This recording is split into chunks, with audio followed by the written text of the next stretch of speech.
In the midst of a relentless downpour, an old stray dog was rescued by Emily, a gesture that seemed innocuous at first. But as the rain-soaked canine, later named Buster, settled into the family's home, a sense of unease began to creep in. With its tattered collar and mysterious past, Buster's arrival marked the beginning of a series of unsettling events that would soon spiral into a nightmare. What started as a simple act of kindness would unravel into a chilling tale of terror, blurring the lines between reality and something far more sinister. As we delve into this story, it's clear that not all strays bring warmth to a home.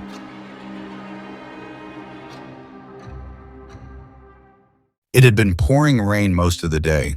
The forecast the day before had predicted light showers, but this downpour was intense.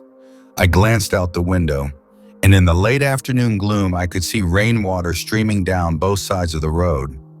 My parents were starting to worry about my sister. Emily had been at a friend's place all day and was supposed to have returned an hour ago. Just as my father was about to hop into his car to search for her, the front door opened. Emily stepped inside, still wearing her yellow raincoat. To my parents' surprise, she was holding onto the worn collar of an old, drenched dog. The dog was clearly a mix, though I could see the Alsatian in it, and maybe some golden retriever. As I tried to figure out the breed, I mentally added dog breeder to my list of possible career paths. My parents exchanged apprehensive glances as Emily smiled awkwardly and explained how she found him shivering in the rain on the side of the road. There was something about its eyes, she said, that made her instantly feel sorry for the poor guy. My dad knelt by the dog and had a look at its collar. It was battered, its red color fading, and it had no name, phone number, or address written on it. My father stood up with a sigh and told Emily that he'd bring the mutt to the vet on Thursday to see if it had been chipped. And for the 5 days until then, looking after it would be her responsibility. Emily beamed at my dad and took the dog into the kitchen to towel it down. Later on that evening, she brought it back into the living room and informed us that his name was Buster. My father warned against getting too attached, but she didn't listen. She spent the rest of the day playing with Buster and sending pictures of him to her friends. That night, Buster slept on a makeshift bed of old blankets and cardboard in the kitchen. My parents prayed that he wouldn't make a mess of the place at night. Emily hugged Buster and gave him another treat before rushing off to her room. In the morning, all was well. It looked like Buster hadn't moved an inch. The dopey guy barely looked up at us when we crowded into the kitchen for breakfast. Immediately, Emily knelt beside him, rubbing his tummy and stroking his fur. I think Emily was too afraid of taking Buster for a walk, just in case she bumped into his owners and they dragged him away from her. The garden had been turned to mud the day before, and there wasn't a chance in hell that my mother would let that dog back in the house if he had a trace of muck on his paws. So he, like the rest of us, spent that day cooped up inside. Not that he seemed to mind. My dad cooked up a lamb chop for Buster that night at Emily's request. It was the most animated I've seen him. His eyes lit up as it was placed in front of him, and we all erupted into laughter as he tore into it. That night, I jolted awake. The radio alarm clock on my bedside cabinet informed me in analog red light that it was 4:37. I lay there but quickly began to fall back to sleep. As I was, I could have sworn I heard something moving around in the hallway. I assumed it was my dad stumbling to the bathroom in a drunken stupor, and for the second time that night, sleep took me. I spent most of the next day hanging out with friends around town. We rode our bikes, threw stones at the windows of the old house on Mill Street, and dared each other to shoplift from the local off-brand gas station. I made off with a packet of apple-flavored chewing gum. When I came home, things felt different, hostile. I didn't want to ask what happened, but before I could slink off to my room, my mother told me. Emily had accidentally knocked over my grandfather's urn while playing with Buster in the front room. I suppressed a chuckle at the thought of how much trouble she'd be getting in. Mature of me, I know. That evening, there was silence around the dinner table, broken only by Buster's whining. I woke up again that night. This time I swung myself out of bed. My mouth was dry and my breath left a stale taste at the back of my throat. I wandered downstairs to the kitchen to get a glass of water. I tried to be as silent as possible, not wanting to disturb the sleeping dog. Buster slept soundly in his little bed, and I knew a freight train going past wouldn't wake him. I poured a glass of water and drank it in a continuous gulp. Then an idea came to me. I crouched by the cabinet my dad kept his whiskey in. I opened it, trying not to let the hinges creak. I picked out a bottle and stood up. I gently unscrewed the cap and took a sip. I coughed and choked and spluttered. As I went for another sip, I heard movement upstairs. I knew my father would kill me if he caught me drinking. I hastily put the cap back on and placed it back in the cupboard. I speed walked out the kitchen, desperate not to make a noise. Just before I began ascending the stairs, I heard the door to my parents' room open. I quickly turned around and hid in the living room. I heard my father walk down the stairs and into the kitchen. My heart was beating like a tribal drum as I hurried out of the living room, and I stepped agonizingly loudly up each creaky step back to my bedroom. I thought I had made it, but just as I was pushing my bedroom door open, I heard a voice behind me. It was my father. He'd popped his head out of his bedroom. He asked if it was me moving around. I told him that I'd just gone downstairs to get a glass of water. He told me to keep it down, and before he retreated back into the darkness of his room, I saw my mother stirring in the bed behind him. He closed the door. That morning I woke up with a migraine. Nothing too major, but it was a drawback from what would have otherwise been a great day. My sister was at some dance club, my mother was visiting the solicitor in town, and my father had gone golfing. On this rare occasion, I had the house to myself. Well, me and the dog. I found a strongly worded note on the kitchen table when I woke up. It was left by Emily, telling me how I should feed and entertain Buster while she was gone. I crumpled it up and attempted to throw it into the bin from across the room, missing horribly. I made myself the unhealthiest breakfast I could think of. I took it into the living room to eat while I settled down to watch a film, Dan O'Bannon's Night of the Living Dead. That's how I spent the morning. Later on, I took my empty plate into the kitchen. I figured if my mother saw that I cleaned the dishes, she wouldn't be as critical when she found the crumbs.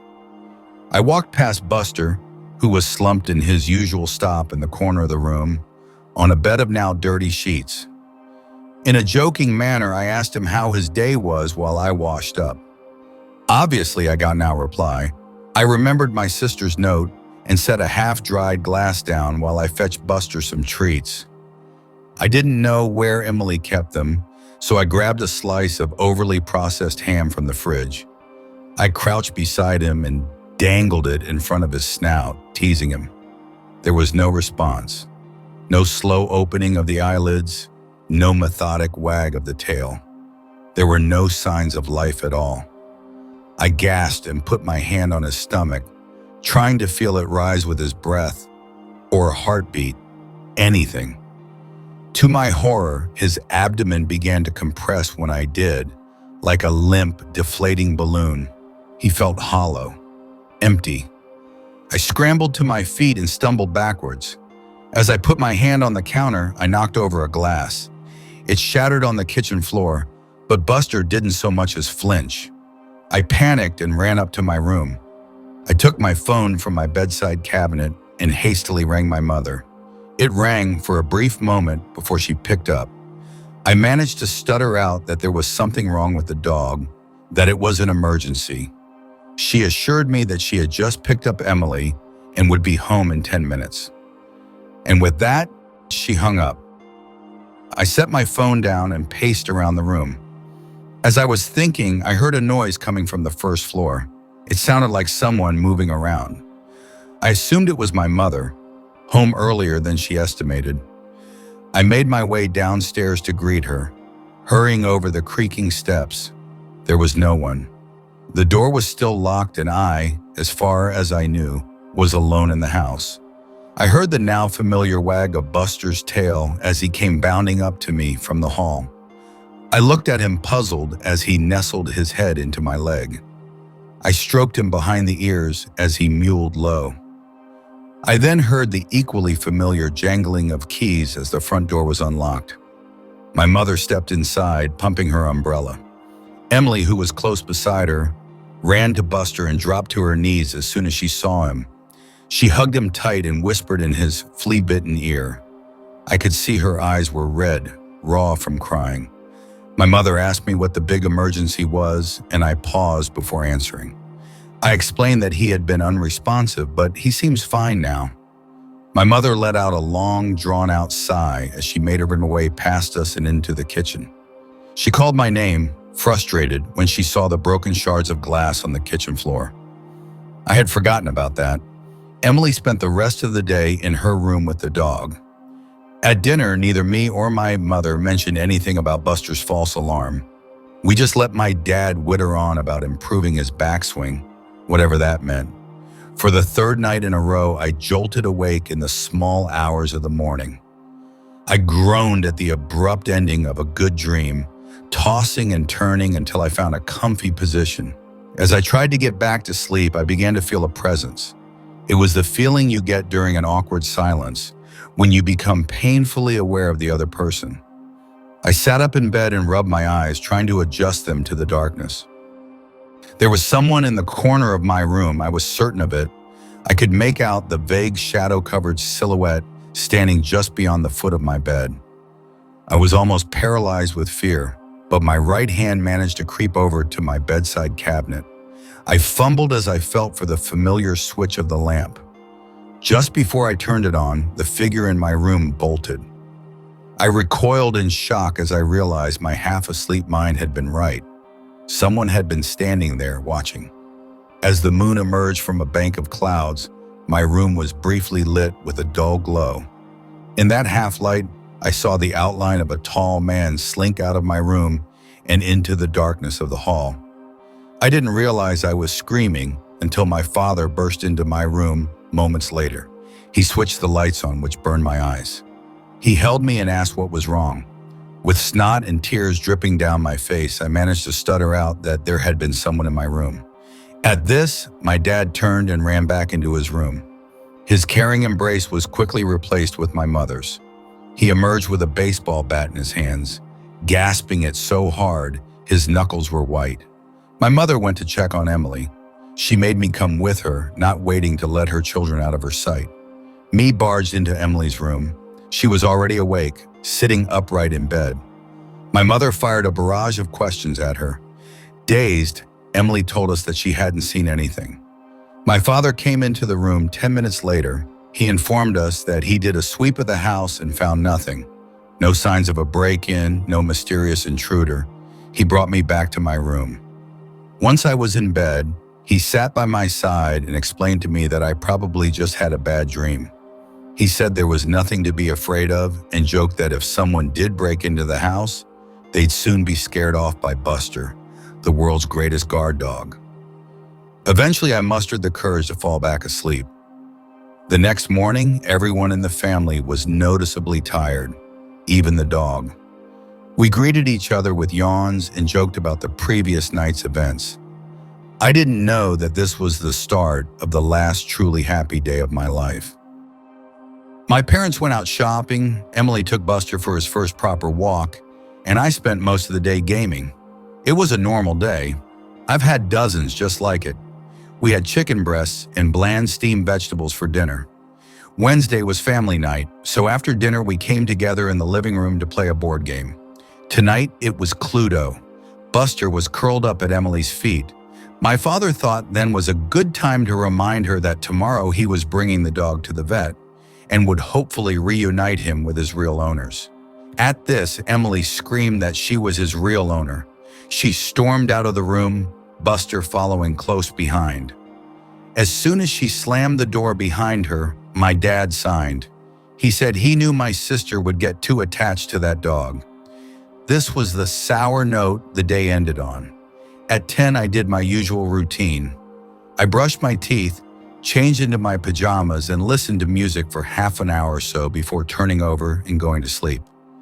As I expected, I woke up again in the middle of the night. This time, I was too afraid to move, too afraid to open my eyes and see what could be lurking in my room. Instead, I kept them tightly shut and tried desperately to go back to sleep. After laying in bed for what felt like hours, but must have only been 20 minutes, I decided to open my eyes. I was filled with a directionless dread as I slowly peeped out over my duvet. Since I had woken up, I couldn't shake the uneasy feeling that I was being watched. As I pulled the covers away from my face, I saw who had been staring at me.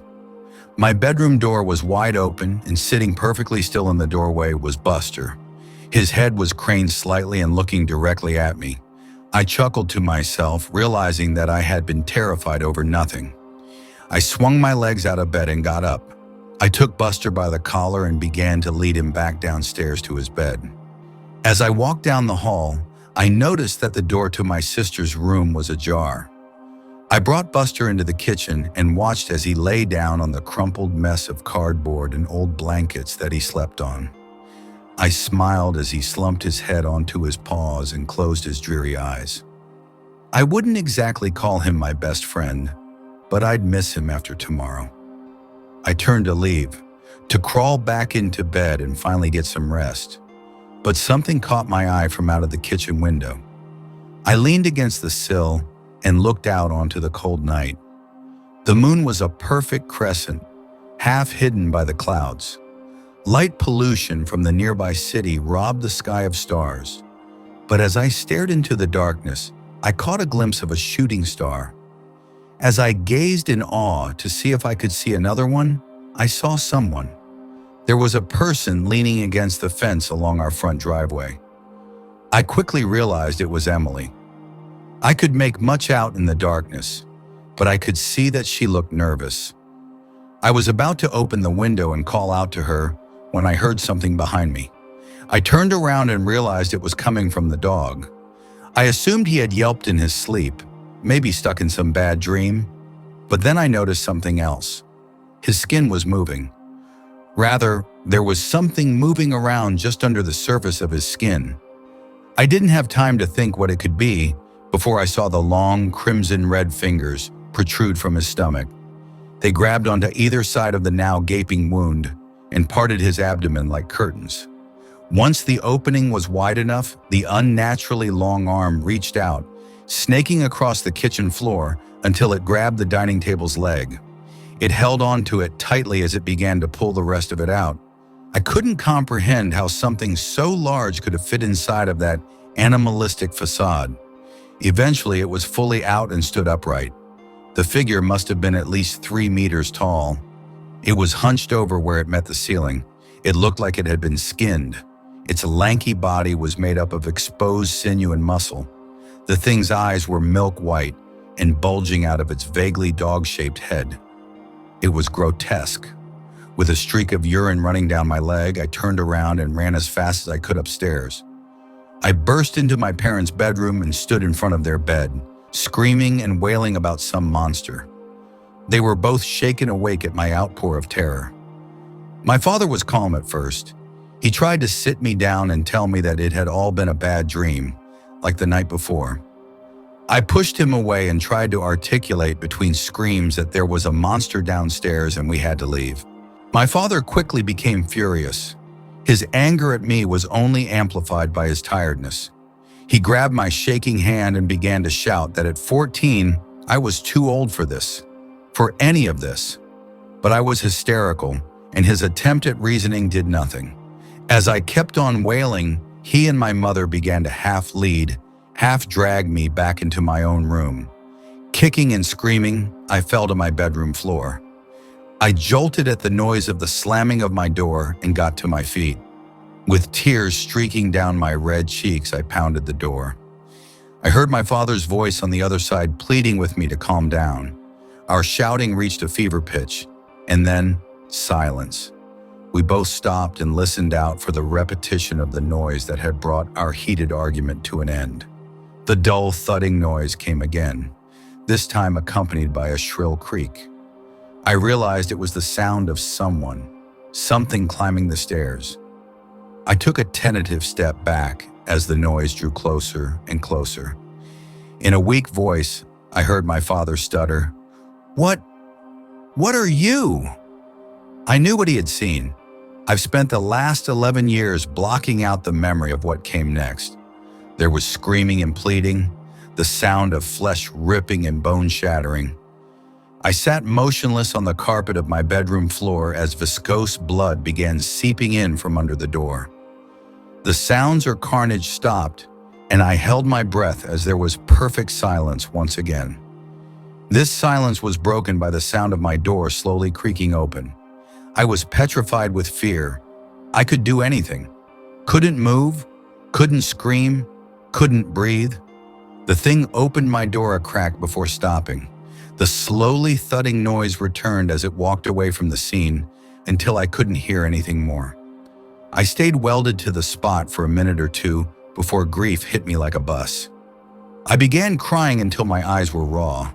I stood up and took my phone from my bedside cabinet. I dialed 911 and desperately tried to explain what had happened. I glanced out of my window and my jaw went slack. Walking down the middle of our street was the creature, caked in blood the same shade as its taut skin. Holding its hand and walking next to it was Emily. She stared up at it with affection. The two were illuminated by the streetlights, and I saw that the creature was holding the fur suit that had once been Buster in the talons of its other hand. I watched as they walked down the street, across the sidewalk and into the forest that surrounded my neighborhood. That was the last time I saw my sister. Within the hour, the police came. They cordoned off the area and took me in. I spent the next few years in foster care. The official statement they had given was that it was a kidnapping gone wrong. Only I and the officers and coroner who saw my parents' remains knew that it was something much more sinister. That was 11 years ago. Tonight, I finish writing this before I begin a journey that I should have undertaken a long, long time ago. Emily is still out there somewhere, and I am going to find her. As the story concludes, the chilling revelation of Buster's true nature leaves us with a haunting sense of dread. What seemed like a benign addition to the family became the harbinger of unimaginable horror. This tale serves as a stark reminder that appearances can be deceiving and that some secrets lie hidden beneath the surface, waiting for the right moment to be exposed. Have you ever encountered something that seemed harmless, only to discover it held a dark secret? Share your thoughts and experiences in the comments below, and don't forget to subscribe for more spine-tingling stories that will keep you on the edge of your seat.